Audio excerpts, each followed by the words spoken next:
Hello, fellow travelers, and welcome to the Traversing the Stars podcast. How are my loyal listeners? Thank you for your continued support. Be sure to smash that subscribe button, everybody. We have an amazing show for you all because joining the mothership is Tyler Burton Smith. You know him as the writer and creator of Slumber from Image Comic Books. Now come join me as we go traversing the stars. Hello, Mr. Smith. Thank you so much for coming to the Traversing the Stars podcast. Yeah, thanks for having me here. Completely my pleasure. I'm really enjoying what you're doing with Slumber from Image. Yeah, I'm glad. I really I'm excited that people are latching onto it. It's a really fun project for me. So I always like to start off with a question of inspiration. So what inspired you to become a writer, and who are your earliest influences? Oh man. Well, I think like definitely when I was a kid, there were kind of like three big influences for me. Like many people my age, I guess like Steven Spielberg was a big one, just in terms of like when I saw Jurassic Park in theaters, that was like one of the most mind-blowing experiences of my life. And I thought, like, if I can write something that makes people feel how I feel right now, then that would be the most magical thing in the world. And a lot of my I do write for film, so a lot of my influences were film based, but basically that film, and then I saw Fargo by the Coen brothers, and I grew up in a small town that feels like Fargo in a lot of ways, complete with all the like dark horrific underpinnings that go with that story. So like I mean, I'm always drawn to dark humor and spectacle, and like I think those two like fueled a lot of the how I love to write, which is like Spielberg comes with a lot of heart and a lot of just like world building and showing you like the magic of the world. And the Coen brothers is really about like showing you the dark underbelly and with usually with like a twisted sense of humor. So those, and I think The Thing was like the third thing that like, you know, if that was like my triangle of influences, that would be it. I love horror, I love genre film in general, and so I think those three movies were really what inspired me to write a lot. I also played a lot of narrative video games growing up, like click and point adventures, and those were quite, you know, inspiring for me as well growing up in terms of like writing. You know, I didn't even think that it was possible. I did some writing for video games, and that was like a dream job for me for a long time. Like it was one of those things you didn't think was possible. So yeah, I think those were a big thing, and of course, you know, Marvel comics. I was just like all about all that stuff. So those were definitely big influences for me. So when you say The Thing, you mean the 1950s thing or the John Carpenter thing? The John Carpenter, yeah, definitely. I know my father would want me to ask because he's a huge fan of the 1950s, The Thing. And there've been a moment for him, but no, I got to figure John Carpenter. Yeah, I mean, you know, it's kind of funny thing is with Jurassic Park, it's one of the few times I actually remember my movie experience when I first saw it. And that movie, I think I was 13 years old. That movie blew me away. I was like, I just remember like when the Brachiosaur first shows up on screen. I mean, I was like frozen and like just like excitement. You know what I'm saying? I was like this weird like frozen awe. Yeah, I think it's one of those things, you know, every generation seems to have a film like that. Like, you know, 15 years or whatever before that, it was Star Wars, I think. And there are those kind of really profound experiences that people of a certain age get to have. And that was a really special one. I think most people I would talk to that are of that kind of age remember that very clearly. So as you mentioned, you're an accomplished movie writer, video game writer, comic book writer. Now, does one passion come first? Not really. I mean, you know, so I usually, when I come up with an idea, I try and think of what medium it works best in. And I just kind of like tumbled my way into my dream was always to write for film as a kid. And you know, I've been very fortunate to be able to do that, but along the way, you know, I always grew up loving comics so much, and didn't really know how to get into that. I didn't know how to get into any of this stuff, but I've just kind of, traversed through this weird career I've had and found different mediums to create things in. But I knew I always wanted to write for comics, and because I have more experience writing for film, I felt like if I create a comic, I want it to be something that feels like it has to be in that medium, or like this is the best medium to tell that story. And with Slumber, I actually started out, it was just this idea I had lingering in my head for a long time, or different parts of this idea. And when it came together, I was originally thinking maybe this works as a TV show. But as soon as I started, writing things down, I felt like this really is a comic book. Like, it's so visual, and I could just kind of see it on the page in my head. And as soon as I start having those visuals of like panels, it felt like this has to be the medium that this exists in, and this has to be the first comic I create. So I was really hoping that would happen, and very lucky that it did, and super appreciative that Image agreed to publish it for us.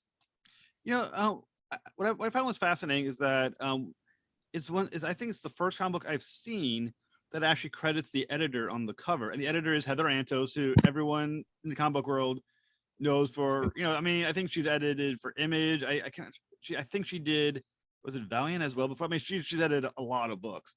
So was there a conscious decision to make sure the editor this time got credit, and what did Ms. Antos bring to the project?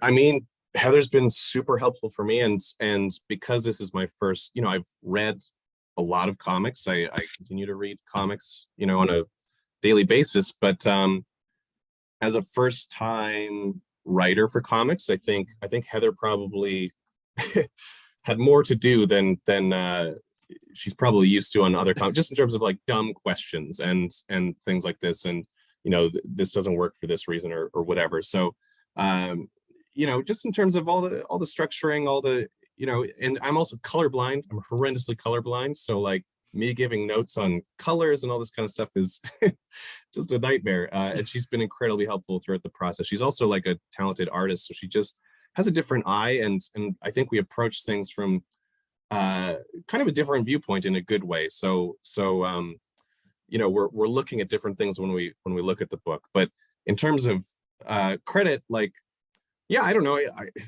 I never really thought much about it. I guess just that was the core team that did all the work on the book, and we did different things on the book, but just felt like we should all be on the cover. So if that, I know that's not always the case, but just felt right, I guess. So, being a novice comic book writer, I mean, obviously you had read comic books, as you have said, from Marvel, but as a novice comic book writer, what surprised you, or that you either knew or didn't know about comic books writing, getting into it? Was it something that you're like, oh, this is how you put together a comic book, or this is something about writing a comic book that I never even thought about before? I think something that was difficult for me, like, I think one of the things that's actually quite cool about comic books, like, when you're writing for other mediums, you're not thinking of page turns, like this should land at the bottom right side of the right page, and then the reveal should be as soon as we flip on the left, every 2 pages. Not like you have to follow that religiously, but like just thinking in terms of like, where's the person going to look in what order, and where do we like surprise the reader or compel the reader to keep reading. That's not really the case with like I mean, in novels you have like chapters and things like this that you do this, but on a constant kind of basis, having to think of like how that looks as you write. I mean, it is in some ways it's kind of similar to film in that it's a bit of a blueprint. You're writing something for somebody else to create beautiful art out of, so you're kind of describing what you think should be on the page.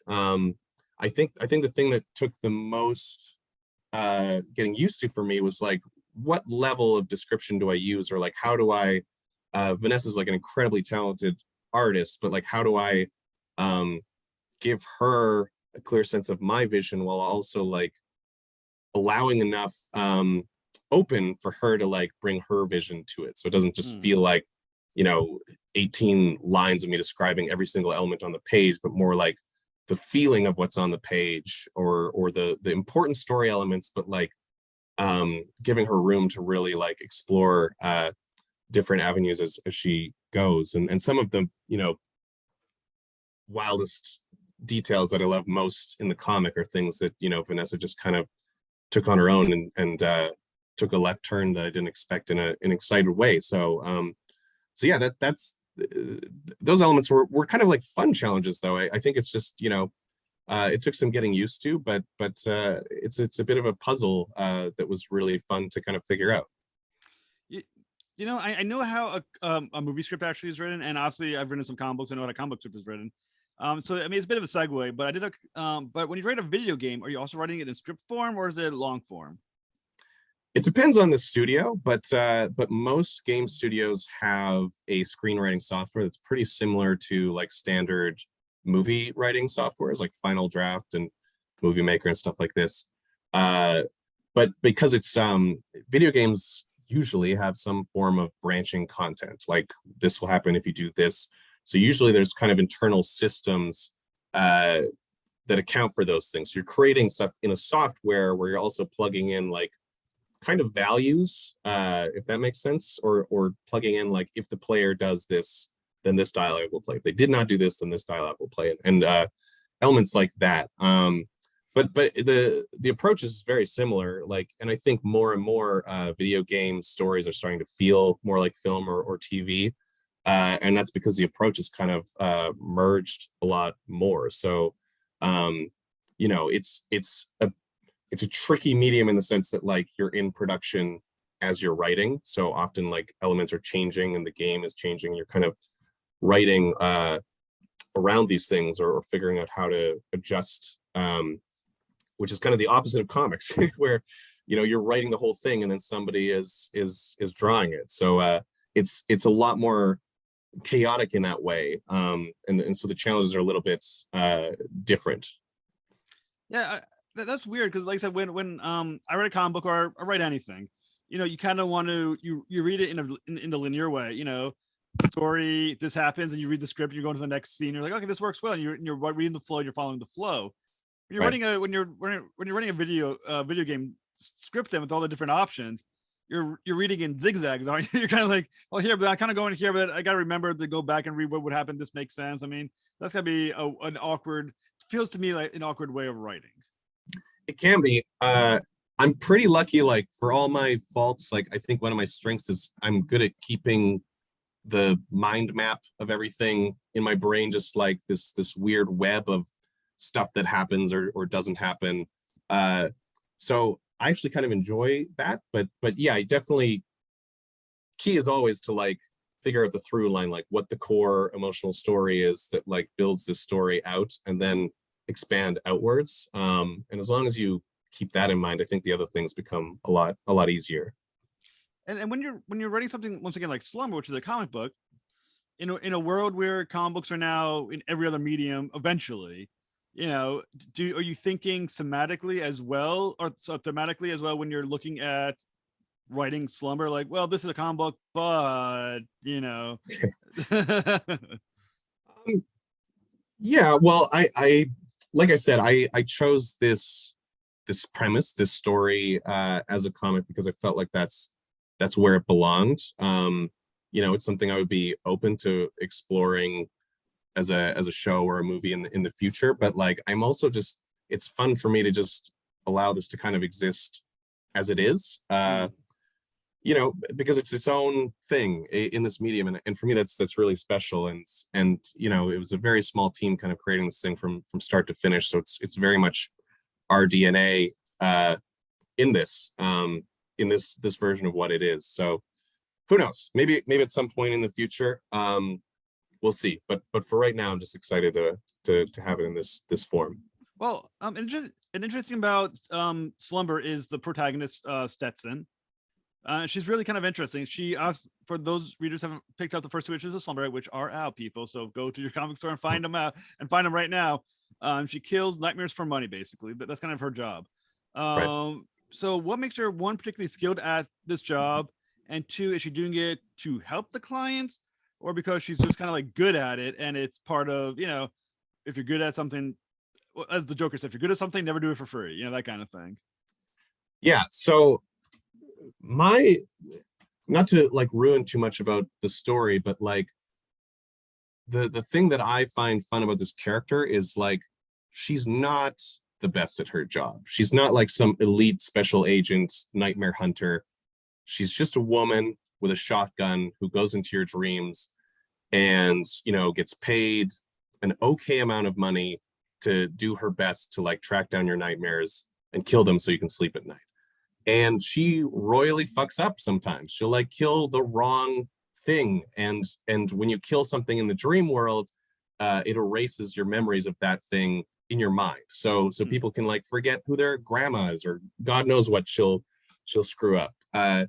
But she's basically the only person you can go to for this, because she's the only person who has this technology. And she didn't even build this technology. She kind of stumbled upon it, which is something that's kind of hinted and built at later on. Like, where did this technology come from? Why does she have this dream rig that she has? But basically, she's this person who came into this because of something that happened to her daughter, who had recurring nightmares, and that will be explored more in the series as well, like what her origin is and how she got into this business. But she's been obsessed with finding this very specific nightmare that is somehow connected to her daughter. And having this technology and running this business for her selfishly is her only way to kind of find this nightmare and where it exists in people's minds and find a way to kill it. But at the same time, she's somebody who has like spent so much of her time inside other people's dreams. She's kind of lost her grasp on reality outside of the dream world. And so she's somebody who like almost forgot how the rules of our real world work.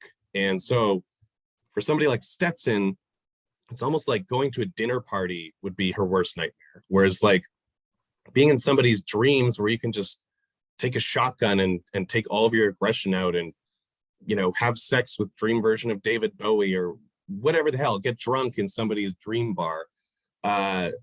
She's just kind of gone wild, and let go of her connection with reality. And that's kind of a big part of who her character is. And Finch on the other side, who's this detective who's investigating the real life murders that have occurred. Right, I don't know if I should explain this. Yeah, so basically the B story of Slumber is that in the real world, there are a series of murders that have been committed by different people, and they're somehow connected by a mysterious symbol that all these people have carved or etched into the ground or walls when these murders have been committed. And all of these people claim that they were asleep when these murders occurred. And so Detective Finch is this homicide investigator who's investigating this case and trying to figure out why all this is happening. And the kind of cat and mouse between these two people, and also like the friction of them, is they're polar opposites in every way, and kind of bringing those two minds together is really a lot of the fun of this series, and seeing them kind of play off each other. So there's a lot of unpack there that I'm curious about. The first part is when you mention killing a nightmare affects memories. Okay, so when every nightmare that she kills or Stetson kills, she's killing a part of the dreamer. Yes. And so the dreamer wakes up, it's not going to be quite the same person as the person when they went to sleep then, because they're losing a part of themselves. Mm-hmm. So, that's a hell of a bit of a responsibility, that you're not only killing the nightmare, but you are killing part of the individual as well, which, is that, morally, how does that impact the dreamer and how she views her job? Yeah, so this is something that like Stetson has kind of been trying to repress or ignore in order to keep doing her job. But basically, like, yeah, those are all valid questions. And the idea that, we have nightmares for a reason. And usually a part of it is to process things that we've gone through, things that are in our subconscious that maybe haven't been brought fully to light, or just like part of your brain cycle of figuring out life. And so Stetson, when she, if you have a recurring nightmare about your uncle and she kills your uncle and erases him from your dreams, it's like the impact of that could be extremely profound in dangerous ways. And so what she's doing is quite dangerous, and not it's in a morally gray area, definitely at best. And yeah, that's definitely part of the interesting thing of this story, is like, is she actually helping people? In some cases, maybe she is. Maybe it's just too much for these people to deal with, or get through their day. Part of the inspiration for this story for me was that I had recurring nightmares many years ago that were extremely debilitating. And actually, the central villain of the story is somewhat inspired by those nightmares, where I had this person in my dreams that could walk through shadows and use them as doorways to just kind of appear or emerge from any shadow around me, and he would just stand there, and it was so unnerving. And this happened every night for months. And I was doing all kinds of dream research and learning how to lucid dream and therapy and all kinds of stuff, trying to figure out where this came from.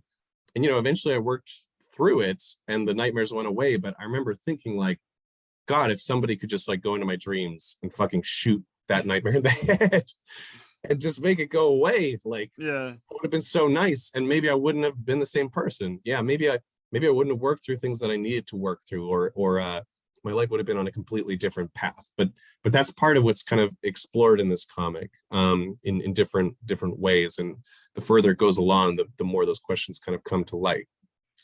Yeah, I think the movie that I thought about when I was reading it was Eternal Sunshine of the Spotless Mind.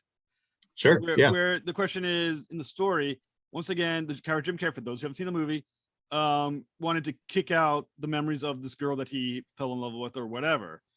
The problem is, after he did it, the question then became, he didn't really want it to happen. Right. These dreamers, once again, is there a concern as well that these dreamers can't then back out and after the fact and say, oh, wait a second, I probably needed that. Yeah, well, there's a very thick contract you have to sign when you have this process. when this happens. But yeah, I mean, that those are all the right questions. And yeah, there will be people who Stetson erases their dreams and they don't really realize what they're losing in the process, because there is this kind of like spider web in your mind, and it's like, if you erase a person or a thing from your mind, basically, not just from your dreams but from your memory, it's like you don't know what that's connected to, what memories have changed in your mind, or what you'll forget, or what kind of shifts, and the kind of ramifications of that can be huge, depending on what it is. So yes, that's definitely part of the gray area that Stetson plays in. What is the cost for Stetson? Once again, when she's in these dreams, is that, I mean, can she die in a dream world, and what happens from there?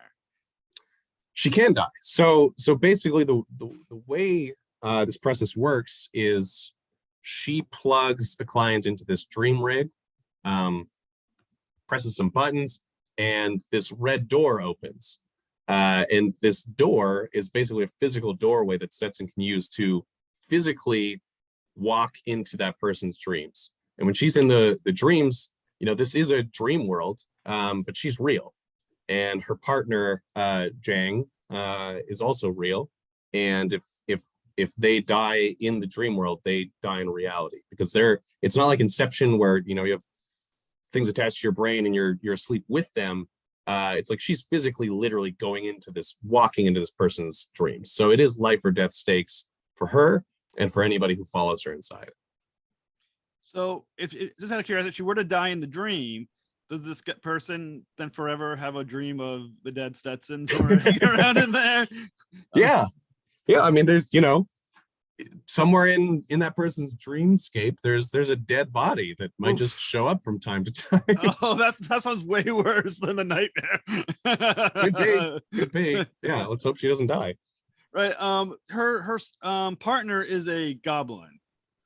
What motivates him, and is he a rogue dream or is he from somewhere else? So his name is Jiangshi, and basically he is a Jiangshi, which is a it's very aptly named. And Jiangshi are these kind of zombie vampires from like Japanese horror films. Oh, that sounds awesome. Yeah, and they basically hop around, and their only weakness, they're kind of immortal, except that their only weakness is fried rice, depending on like the lore of the Weird. of the yeah.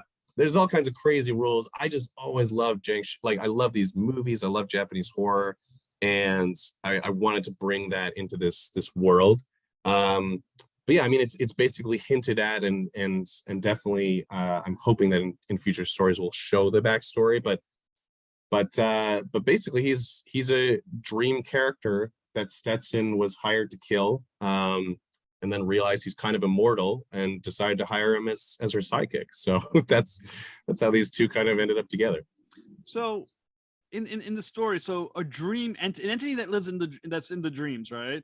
Is that then a true sentient entity? Is it something that's different? I mean, where are they in terms of existence? Well, I mean, these are creations of somebody's mind that exist inside their dream world, but basically, Stetson has this door that nobody in the world should ever possess, that allows her to walk into people's dreams, but also she can take things out. So, you know, if you had a dream about Elvis, she could walk into your dream world, pull him out the door, and he exists in our world. But he's never going to be real Elvis. This isn't like the Elvis we all knew. It's one person's dream perception of what Elvis was. So what he looks like, what he sounds like, what he knows, what he says, the way he acts, his dance moves, whatever. You know, he might only sing with lyrics about this person's childhood, or like, you know, weird shit like that. So you know, in a way, sure, sentient, but they're basically like puppets of somebody else's mind that Stetson is cutting the threads on, and letting them walk on their own. So that's kind of the level that they exist in. So what is am I going to pronounce it correctly, the Valkyria then? So Valkyria is a nightmare entity that was born. I'm delicate not to reveal too much because it's a bit of the mystery of the story, but basically she's a shadow walker, which is a type of nightmare that uses shadows as doorways and can you know, disappear into or appear from any shadow around you when you're inside of this dream. But she has the ability, when she's inside of somebody's dream, she can take control of that person's dream self. And when she does that, take control of your body while you're asleep. So basically, you end up this sleepwalking person who Valkyria, this nightmare entity, is controlling and moving you through our world in reality. But she has this ability to actually transfer herself from one person's dreams to another, quite specifically and intentionally. And that's part of the danger of this character is she's basically a serial killer that exists inside of your dreams. And she can take control of your body and make you do horrible things in the real world, commit murder, or just make you go naked walking through the streets, like whatever she feels like. Right. And then when she's done and bored, she can transfer to the next body, the next victim, and do it all over again. And so that's something that we're seeing through the story, how she operates, and kind of following, you know, the tracking down of this serial killer that's incredibly difficult to find or pursue because she can change bodies at any time. So in I think it's issue 2, I might be wrong, but I think it's issue 2. Valkyria refers to Stetson as a dream eater. Yes. What does she mean by that? Because I mean, I know in the panel it's actually a Jiang that actually is eating actual dreams. So Yeah. what makes Stetson a dream eater? Well, you'll just have to keep reading to find out, I think. Very good. Fair enough. She doesn't, I will say it's not because she literally eats dreams, but there is something about who she is and her backstory that there's a reason she was given that name. According to Stetson, Valkyria feeds on a person's darkest instincts. So the terrible things that people are doing while she's in them are these connected to things the person was already kind of sort of somewhere in their darkness thinking about, and that's what they mean by eating the darker instincts? Or does she look for people who are just inherently have a darkness they possess somewhere? How does that work? I kind of believe everybody has a darkness somewhere inside of them, and I think Valkyria, basically how she operates is she brings that out in the person. And so when she takes control of this person's mind, she's also kind of cognizant of what they think or feel as a part of that. And so while she's operating this person's body, you know, she knows the truth. That's basically like the danger of her. Like, you know, if somebody just hates their boss so much that they've thought about killing them, she knows that.